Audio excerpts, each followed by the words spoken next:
और उस महाभारत के युद्ध में कौरवों की सेना के बड़े बड़े योद्धा मारे गए, वीर मारे गए उस समय। और भीमसेन के गदा के प्रहार से दुर्योधन की भी जंघा टूट चुकी थी। तो विचार करना, उसी समय कहते हैं दुर्योधन को अपना स्वामी समझता था। कौन? गुरु द्रोणाचार्य के जो पुत्र थे जिनका नाम था अश्वत्थामा।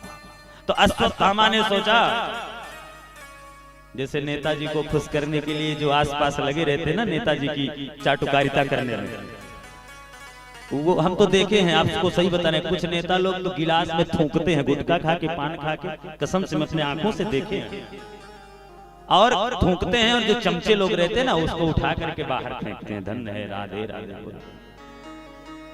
तो ऐसे ही अश्वत्थामा दुर्योधन को अपना स्वामी समझता था, मालिक समझता था। तो अश्वत्थामा दुर्योधन को खुश करने के लिए, प्रसन्न करने के लिए पांडवों के शिविर में पहुंच गया रात्रि को। ध्यान देना, बड़ी सुंदर कथा है। और रात्रि के समय में पहुंचा, और दुर्योधन अश्वत्थामा को पता था कि पांडव वंश को आगे बढ़ाने वाले जो महाराज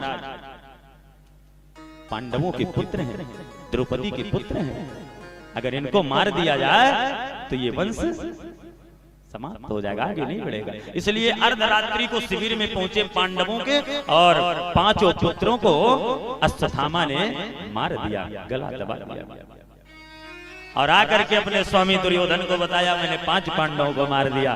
दुर्योधन प्रसन्न हो गया, सोचा पांडवों को मारा है, सर काट करके ले गया था। लेकिन जब सर को घुमाया और सर को दुर्योधन ने देखा, तो दुर्योधन इतना पापी था, पाप करने वाला था, लेकिन दुर्योधन की भी रूह कांप गई थी अश्वत्थामा के सिर से। क्योंकि भगवत भक्तों, अपनी बराबरी में किसी को मारो तो समझ में आता है, और छोटे से बच्चे की हत्या करना इसे महापाप कहा जाता है, जघन्य अपराध होता है। 5 बालकों की हत्या कर दिया। अब तो सूत जी महाराज कहते, सोनक द्रौपदी को जब यह बात पता चली, द्रौपदी रोने लगी, रुदन करने लगी, चिल्लाने लगी। अर्जुन बाहर निकले, अर्जुन देखे, बोले क्या बात है? द्रौपदी ने इशारा किया, 5 पुत्रों की हत्या, सर कट गया। अच्छा, अर्जुन को समझने में भी देर नहीं लगी। अर्जुन ने कहा कि द्रौपदी, मैं तुम्हारे नेत्र के, तुम्हारे आंखों के आंसुओं को तब तक नहीं पोंछूंगा जब तक जिन्होंने सर काटा है अश्वत्थामा, उसका सर काट करके तुम्हारे चरणों में भेंट नहीं करेंगे। और अर्जुन पीछा कर लिए। अच्छा, ये बात तो भगवान जान गए, श्री कृष्ण, कि अर्जुन जा रहे हैं पीछा करने, इसलिए भगवान साथ में चल दिए कि अर्जुन को कोई अकेले में परेशानी ना हो जाए। देखो, भगवान जब किसी का साथ देते हैं, भगवान को जो अपना मानता है, जो संबंध बनाता है, भगवान हर परिस्थिति में उसके साथ आता है। आपका रिश्तेदार, आपका भाई, बंधु, पड़ोसी, अड़ोसी आए ना, इसकी हम नहीं जानते हैं, गारंटी है कि नहीं है, लेकिन कृष्ण आएगा इसकी गारंटी हम लेते हैं। कृष्ण आता है, और कृष्ण पहुंच गए, ड्राइवर बन करके रथ को चलाने लगे, सारथी बने।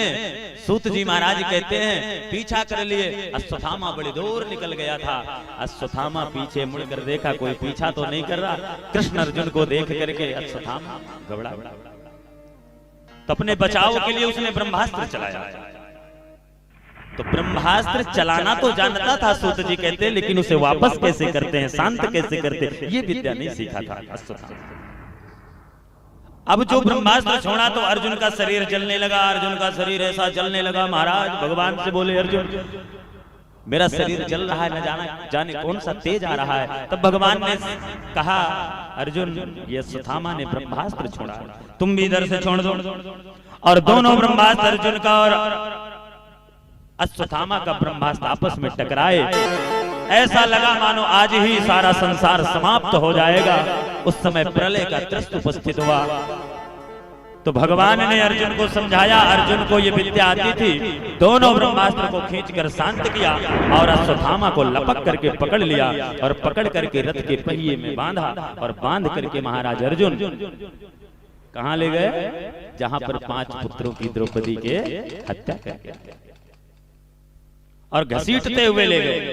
जैसे घसीटते हुए ले गए तो विचार करना, द्रौपदी सामने खड़ी थी। द्रौपदी ने देखा, जैसे द्रौपदी ने देखा द्रौपदी के आंसू चलने लगे। द्रौपदी ने कहा कि महाराज अर्जुन ये आप क्या कर रहे हैं?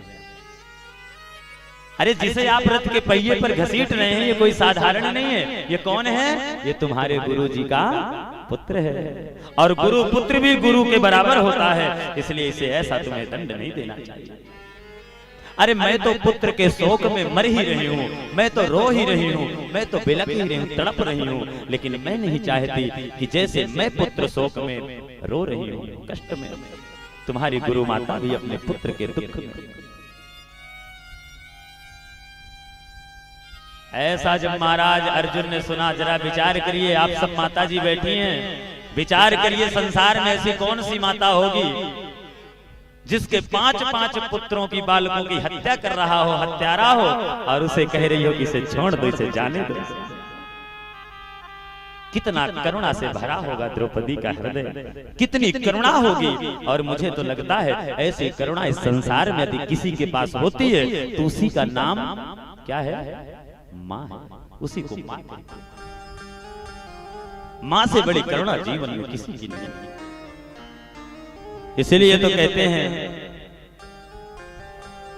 माँ के दिल जैसा दुनिया में कोई नहीं,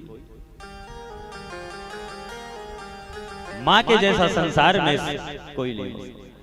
इसलिए हम तो कभी कभी हमारा भाव भी आता है और हम अपने आप में गुनगुनाते हैं कि कितनी अच्छी